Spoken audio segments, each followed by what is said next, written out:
providing a means, providing something that has somehow conditioned us to not exercise remember anymore. Right. Well, okay, I was being snarky on two levels. The first snarkiness is, you and I really, I mean, it used to be considered one's duty to try to remember things. I mean, remember the first prayer in class from St. Thomas Aquinas, God grant me a good memory, the ability to recall. Increasingly, we don't need to do that because we have devices that remember things for us. Right? I mean, it's really interesting. Socrates did never want philosophy written because he was afraid that people would not actively engage in thinking and remembering. He thought printing was a bad idea, or writing was a bad idea. Increasingly, you and I don't have to remember anything because we can put it on the hard drive. So it's amazing to me how often you run into people who don't know their telephone number. Well, there's no reason to because it's programmed in. And I think, but more, the second level of snarkiness is basically memory as an encumbrance. Yeah. If I have memories that cause me grief or regret, it's to my best interest to try to expunge that because it just holds me back. In fact, they have developed drugs now, experimental stage, that can selectively erase memory. Now, the reason being is that if you had a traumatic event like a rape, if you can get this drug quickly, the trauma will be lessened. The problem is if you go that route, you probably don't have a court case. But the goal is to say, okay, in the future, if I had a traumatic childhood, I'd be better off if I could get rid of those memories. Now, that's the first step. And, you see that. The second step, though, then what somebody clever was already thinking about is, well, if you can take away bad memories, why can't we implant good memories? So that you actually then begin to create a fiction about what your childhood was like. And that begins to raise the question, and it's really not memory. What you're really doing is completely engaging in fabrication. Now, memory is interpretation, but that's something different than implanting memories that act as something that actually never happened. But all I'm saying is that is in a kind of world where we believe that the world is what we make of it, memory is a check which we may resent. What about the church's difficult memories? Pardon? What about the church's difficult memories, people that believe that there's been massive amounts of oppression? I mean, you're talking about the early church making these decisions, like even like very use a lot of the Talmudic law stuff, but that's mostly male, mostly people of class. Well, again, isn't the problem with the church is that we have tended to say, well, we've rectified that problem so we don't need to think about it. That is, yeah. Or they have to remember the good and the bad. Yeah, they're still haunted by that for sure. That's still there. All right. But increasingly, it gets fainter and fainter and fainter. So that we do not remind ourselves that we have erred in the past and therefore are called to repentance. The more you do that, then the less need that you have to ever repent for anything. So remembrance is a tricky thing, but I think it's important because you don't want to linger in the past, but neither do you want to forget it. Because you learn as much from mistakes and error as you do when you have done things right. In fact, if we're honest, hasn't some of our best learning come from our most painful experiences? We learn from it. According to a recent study that CNN showed, it says that humans recall 10 times faster than devices. For the time being. And do you think today's generation is lost because we can't remember things like the older generation remember, or we don't train ourselves to remember things like the older generation are training themselves to remember? Yeah, I mean, I don't think the game's up, but I think our lives are diminished. I mean, I noticed now that family gatherings, you don't hear the stories being told anymore, or as much or in greater detail. I mean, highlight in our household at Thanksgiving was my mother's annual 20-minute diatribe recounting the sins of the Confederacy. And, you know, we always used to laugh at long and unforgiving memory. But that vacuum has not been filled. And I think, you know, basically, yeah, what's going to replace it? I think it's something important because it kind of gives you a sense of being tied, of seeing a continuity with those that come before you. We don't really value that continuity with them. And so, if anything, maybe future generations will dig out the old videos. I don't think that's going to compensate for the loss of the story. It's quite the same.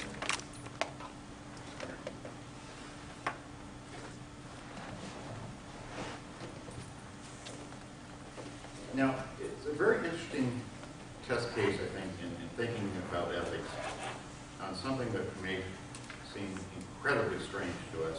Why would Christians be concerned about eating meat sacrificed to idols? This just seems like a silly thing, right? I mean, you and I don't worry about it.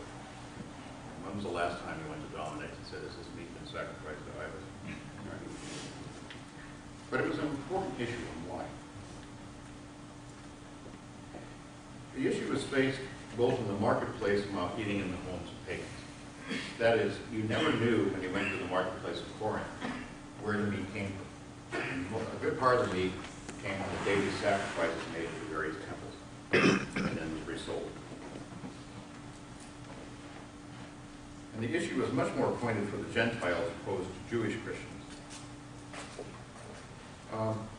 Now, how it breaks down is basically what Paul characterizes as that you have certain Corinthian Christians who are elitists. And they feel that there's no contradiction in simply eating any meat, because after all, idols really don't exist. But for some Gentile Christians, the conversion has not yet quite been complete, and for them, the gods do exist.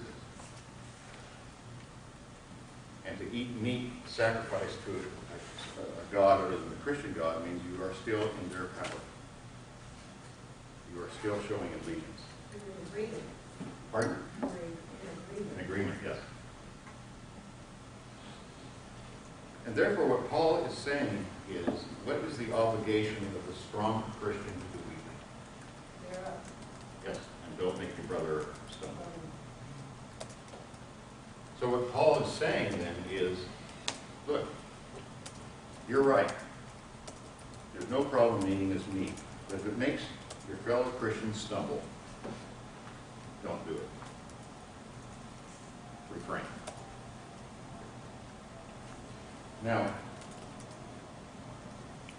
that in and of itself is good teaching, and a good general rule of thumb, that we always accommodate those whom we would make stumble. But what's the problem?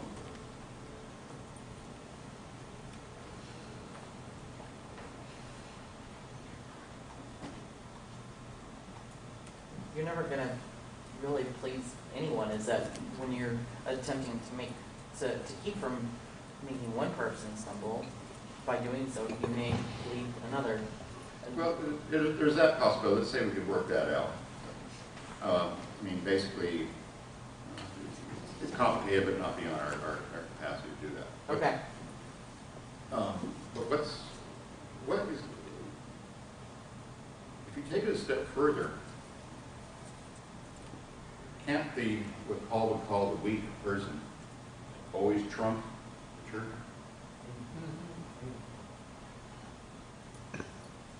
Well, it seems like it's giving credence to something that shouldn't be given credence to. Like, I mean, if you think, yeah, eating meat is okay in and of itself, but here's what's happening to your brothers who do this.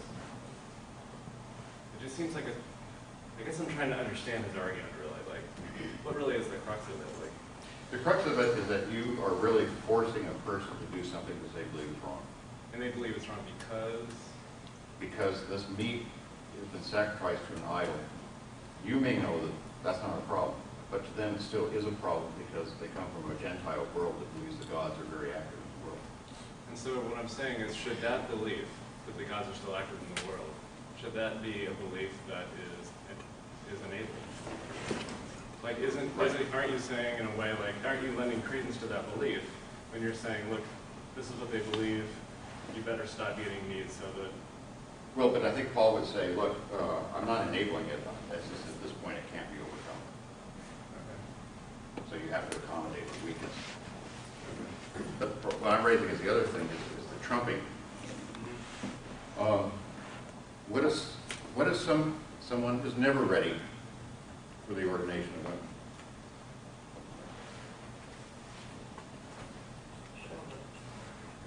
Well, but Paul's counsel is not get over it, right? I mean, this is the problem when you appeal to scriptures that I think Professor Cosgrove was trying to say, that you just can't take it straight from Bible to situation. You've got to work through the steps. And I think as sound as the principle is that Paul is presenting out, you cannot stretch it too far because then you have the trump method. Because it may not be that a person is weak in the faith. It may be that they already have a very solid position that they don't want change.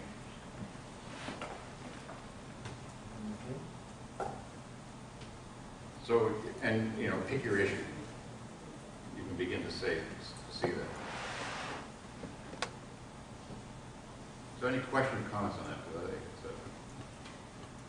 that's a very problematic. I mean, I think it's a very good way to say, okay, you can begin to think biblically. Use beginning of scripture as something very interesting, like offering meat to idols, or eating meat offered to idols. But then begin to think through what are some of the underlying principles that come through this. What are the dangers of that? I mean, the underlying principle is that the Gentile believers were now, as it is stated in scripture, Colossians, translated to the kingdom. They have come into a new way of life. And so those who, I mean, it is a Judeo, more or less, principle by way of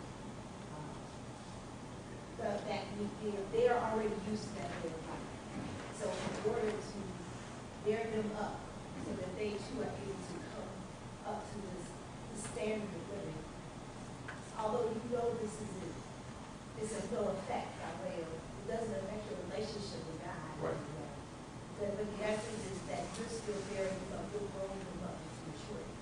So it's not about you, it's about living in community. I think that's right. And I think that's really what Paul's trying to stress, and that's the underlying principle that we need to take with us. All I'm saying is the cautionary note that sometimes it can be misused to prevent certain kinds of things that the church should be pursuing, such as I would imagine that there are, in the past, some Christians that would say, I will never be ready to be in a biracial congregation. And do we accommodate that because of weakness? And I think, no, I think that's a misuse of Paul's principle. But it's something, but the principle still remains. See what I mean? Right. Yeah. How would you begin to think about the correct use of the principle and the incorrect use of the principle? Why do you ask me that late in the afternoon? Well, because it's really easy to say that, Yeah, I know. I'm stalling. idols is, I mean, I feel like there are more examples of incorrect use of incorrect. They come to mind anyway. I guess I would begin by saying, what is at stake? And it seems to me something like, something like eating meat offered to idols, there's not much at stake by accommodating. There's an awful lot at stake of saying certain people cannot be members of this church. So, and they, okay, I say it, so how do you make a decision about what is at stake? I get to your back to bear, hey, what fits best with the gospel? And that's always going to be imprecise. It's somewhat arbitrary, right? Like, Arbitrary or ambiguous? I guess what I mean by arbitrary is just that, like, you're assigning a certain value to whether eating meat sacrificed to idols is a big deal. How do we know we're in a position to really? But we don't, and I'm also willing to say I think in Corinth it was a big deal. Saying in our context now, probably not. But look, you can say, you can even take something like what was going on in the Corinthian church and transpose it to say, what do you do if you're having a dinner party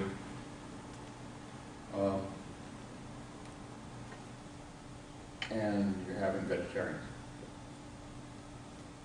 And it's not they simply prefer vegetarian diet. They think it's wrong to eat animals. Do you accommodate that? Well, do you even invite them?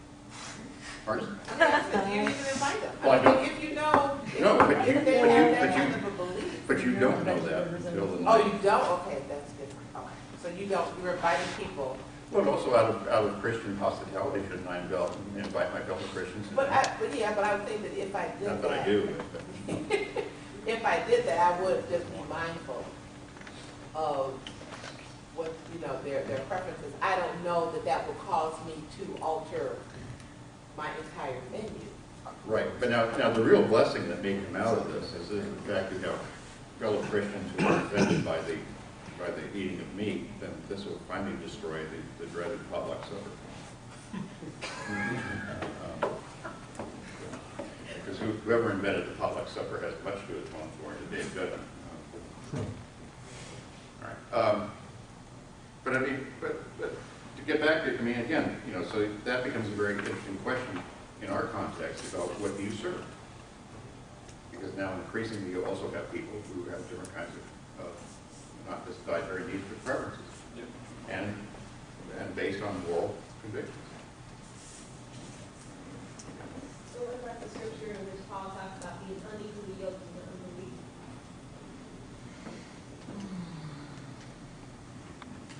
Yeah, in a marriage situation.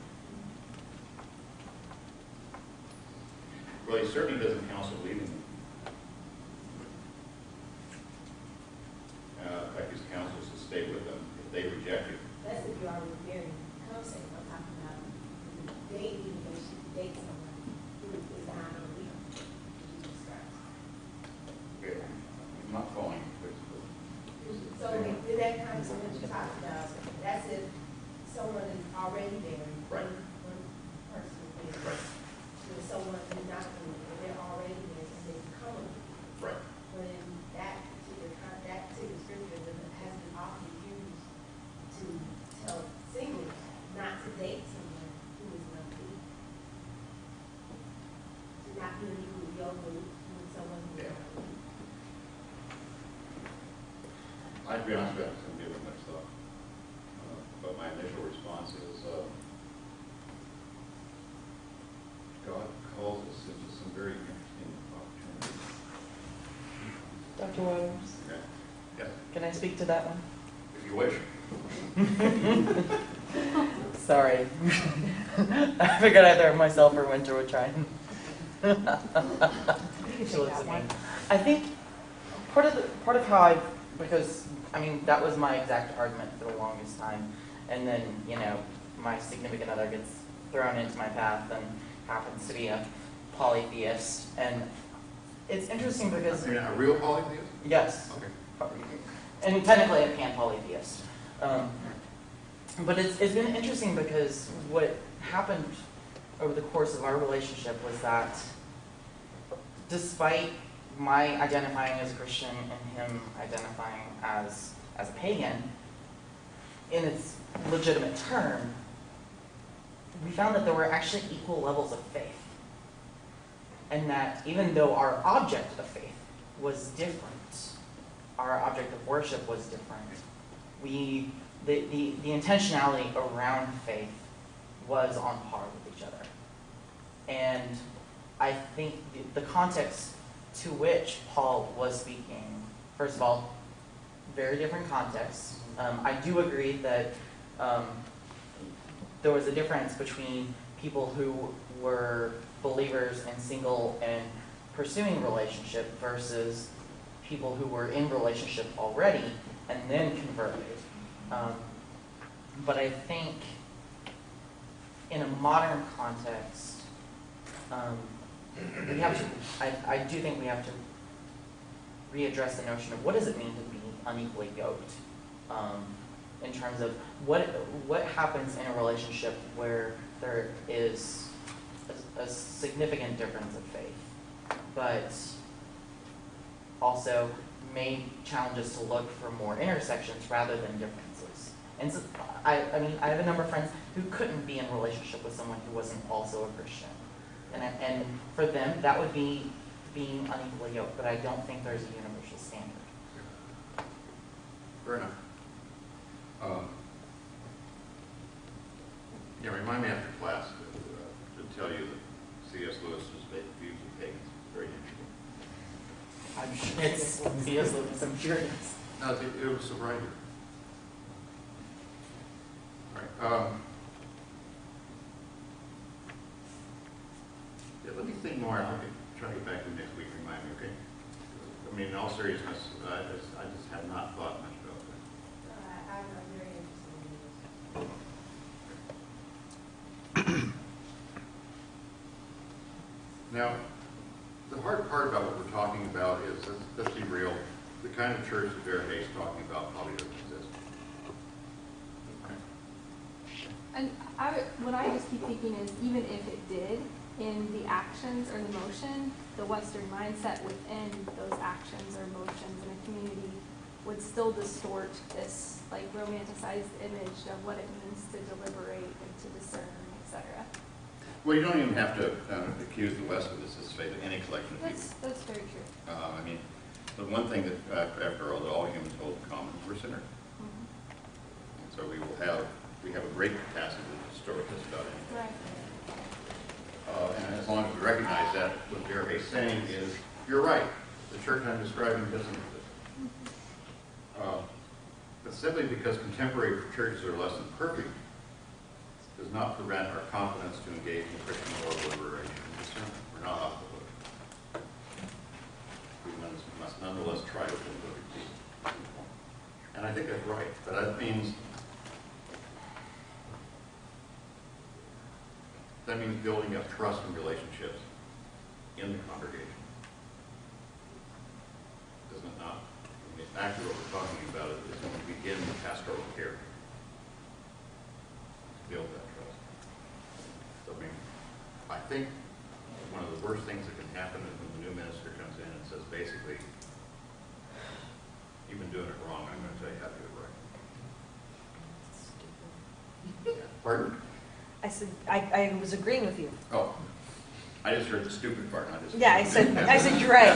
That's really stupid. That's what I said. Unfortunately, it happens all the time. Yeah, reminded me of my mother. Anyway, well, no, honestly, before I left for college, her last advice was, now, just because you look stupid, don't let people take advantage of you. Very good advice, actually. But, now, where was I? What was the question? I completely lost my train of thought.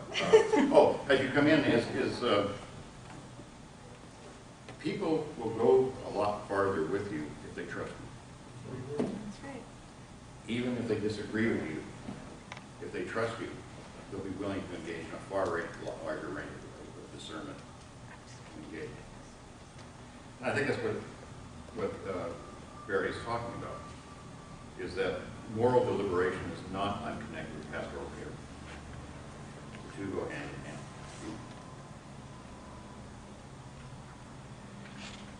Now, Barry is also concerned that in the absence of an active memory, you and I will simply become engaged with God. Yeah. I'm sorry, I have a question about, we were talking kind of about the pastoral care, the individual congregations. I guess what kind of just clicked for me was, while we were talking about memory, how there's like individuals that have memory and how we as Christians have a memory, that congregations have their own memory. You know, so if, and that would mean that they're also inspired by certain things and also haunted by certain things. Just things from their past that they hold really dear to the way that they envision their future. And there's things that have gone wrong that might deeply haunt them, that they hold on to as they're envisioning what the future will be. And it seems like if one goes in and tries to say, okay, my scriptural interpretation as your new pastor is the right way, and all of you are wrong, and so this is where we're going to go with that. You have then attempted to remove the memory of what that congregation is. You've ignored, I mean, can you just speak to that? How that would be damaging, or what the moral issue behind that is? Okay. Remember. What's the first act of moral deliberation? You listen. What's the first act of pastoral care? You listen. You listen. And I think, any minister would be well advised to say, for the first 6 months, I'm going to listen to you. I'm going to do a little more than listen. Now, that doesn't get, you do have to preach, I understand. But it's really a way, I think, of showing respect to people you've been called to serve, is I want to know your memory. I want to know your story. Because I'm the new person. Because, and I don't think that's just a tactic for success. I think that's genuinely saying this is how you morally and pastorally engage the people you've been called to serve.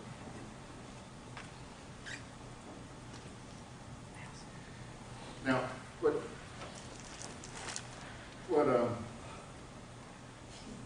Jeremy is also, yes. So with that, are you saying that the pastor, in listening, that the pastor should not offer no alternatives within the first 6 months, or give the vision that God has given him or her? Let me be inclusive here. Yeah, no, I think it's right. I think every pastor should have a copy of that column I read from today. If you talk tonight. Listen. Or you tell me I talk? No.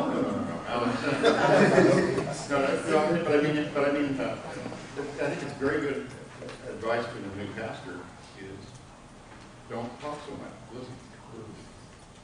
Because after all, how can you serve people that you don't know?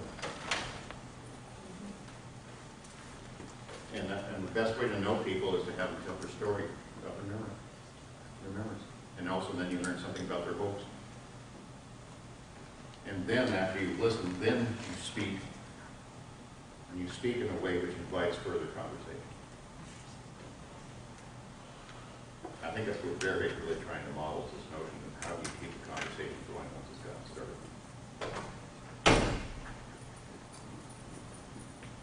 Now, the other reason why remembrance is important for Barry is that he's fearful that Christian ethics is simply becoming a form of what he calls moral Esperanto. Does anyone here remember Esperanto? It was an attempt to make a universal language. It only had about 70,000 words or something like that, and everyone thought this would take on. I think more people now speak Klingon than speak Esperanto. Yeah. It just wasn't well received. And the reason being is because it was incredibly bland. It didn't have any depth or breadth. And that's what Verhey says, is Christian ethics is in danger of becoming. Because in his scorching words, he says, Christian ethicists, people like me, pay more attention to the manual content of Jesus Christ. And to a large degree, he is right. And when Christianity simply tries to redefine its moral vocabulary into bland terms, into a kind of Esperanto, it loses its power.